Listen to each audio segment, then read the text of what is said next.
আসসালামু আলাইকুম, আশা করি সবাই ভালো আছেন। আমার আজকের ভিডিও টপিকটা হচ্ছে আয়ারল্যান্ডে কর্মক্ষেত্রে নামাজ পড়ার সুযোগ আছে কিনা।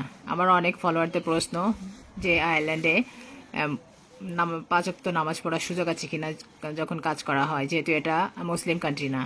তো আমার উত্তর হবে হ্যাঁ, বেশিরভাগ ক্ষেত্রে সুযোগ পাওয়া যায়। আয়ারল্যান্ডে কর্মক্ষেত্রে ধর্মীয় স্বাধীনতাকে সম্মান করা হয়, তাই অনেক কোম্পানি কর্মীদের ব্যক্তিগত প্রার্থনার সময় ও জায়গা দেওয়ার চেষ্টা করে। যেভাবে সুযোগ পাওয়া যায়, নির্দিষ্ট সময়ে ছোট বিরতি নিয়ে নামাজ পড়তে হয়। অফিসে কোয়াইট রুম বা নিরিবিলি জায়গা ব্যবহার করা হয়। ম্যানেজারের সাথে কথা বলে সময় ম্যানেজ করতে হয়।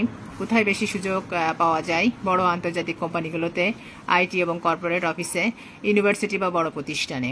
যা মনে রাখতে হবে, সব কোম্পানিতে আলাদা নামাজ রুম নাও থাকতে পারে। আগে থেকে ম্যানেজারের সাথে আলোচনা করা ভালো।